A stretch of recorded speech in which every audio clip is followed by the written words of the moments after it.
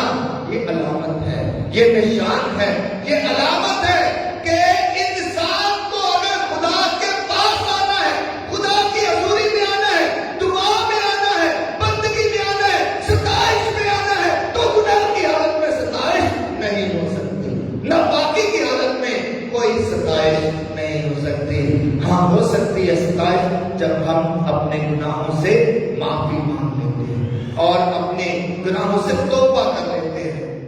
پشیمان ہو جاتے ہیں، توبہ کر لیتے ہیں، تو پھر خدا کی ستائش ہوتی ہے۔ عزیزو خدا گناہ سے نفرت کرتا ہے،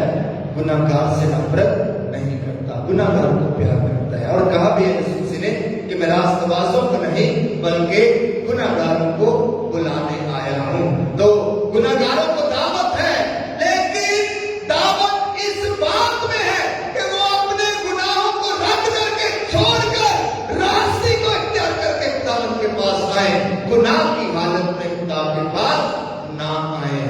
یہ دعوت ہے کہ گناہ کو ترک کر کے، گناہ کو چھوڑ کر، اعتراف کر کے اور اپنے گناہوں کا انکار کر کے خدا کے پاس آنا، پھر پاکیزگی میں خدا ہمیں برکت دیتا ہے اور خدا ہمارے گناہوں کو معاف کرتا اور ہمیں پیار کرتا ہے۔ عزیزو خدا جو ہے ان روزوں کے ایام میں دو کام خاص طور پر ہمیں کرنے کے لیے کہتا ہے، اور یہ دو کام ہیں کہ انسان اپنے گناہوں سے توبہ کرتا ہے، پشیمان ہوتا ہے، اپنے آپ کو پاک کرتا ہے اور خدا کے سامنے آنے کے لائق بناتا ہے، اور دوسرا کام یہ ہے کہ مظلوموں کا خیال کیا جائے، حاجت مندوں کا خیال کیا جائے، ضرورت مندوں کا خیال کیا جائے۔ اور اس لیے آج کی پہلی تلاوت میں آپ نے سنا کہ جب خدا موسیٰ سے ہم کلام ہو رہا تھا تو وہاں پر لکھا ہے کہ خدا موسیٰ کو کہتا ہے کہ میں نے اپنے لوگوں کی جو مصر میں ہے مسلط دیکھی ہے تو میں آسمان سے نیچے اتر آیا۔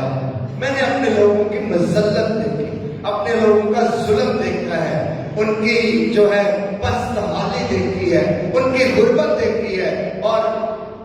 ان کی جو ہے مسلط اور ان پر جو ظلم ہو رہا ہے وہ دیکھا ہے، تو میں اتر آیا ہوں تاکہ اپنے لوگوں کے درمیان رہوں۔ عزیزو روزوں کے ایام جو ہے یہ مظلوموں کا خیال رکھنے کے ایام ہے، یہ ظلم کو ختم کرنے کے ایام ہے، یہ غریبوں کا خیال رکھنے کے ایام ہے، اور انہی دو طریقوں سے ہم روزے کی ریاضت کو پرفضل اور بابرکت بناتے ہیں، اپنے گناہوں پر پچھتا کر اور غریب کا خیال کر کے۔ یہی دو طریقے ہیں جب ہم خدا کی سچی عبادت کرنے کے لائق بنتے ہیں۔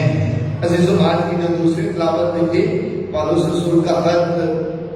کرنتھیوں کے نام، اس میں پالوس رسول بار بار بابر کی بات ہے کہ بنی اسرائیل کے لوگ جنہیں خدا پیار کرتا رہا، جن کی خدا نے خیر چاہی اور ان کا خیال کرتا رہا، لوگ پھر بھی خدا کے پیار کو بھول کر اپنی پرانی روشوں پر لوٹ گئے اور اس کے خلاف بت پرستی کی، خدا کو کا انکار کر دیا اور مصر واپس چلے جانا چاہتے تھے، لیکن پھر بھی خدا ان سے پیار کرتا رہا، کیونکہ خدا رحیم ہے اور معاف کرنے پر قادر ہے۔ عزیزو آئے ہم سب بھی آج خدا سے دعا کریں کہ خدا جو ہمیں بار بار موقع عطا کرتا ہے تبدیل ہونے کے اور تجدید پانے کے، نیا بننے کے، خدا بار بار ہمیں موقع عطا کرتا ہے، ہم ان موقعوں کو ضائع نہ کرتے بلکہ جب بھی ہم خدا کے گھر میں آتے ہیں نئی زندگی پا کر لوٹتے ہیں۔ جیسے آج ہم یہ گیت گا رہے تھے کہ اجلا کلام ہوئے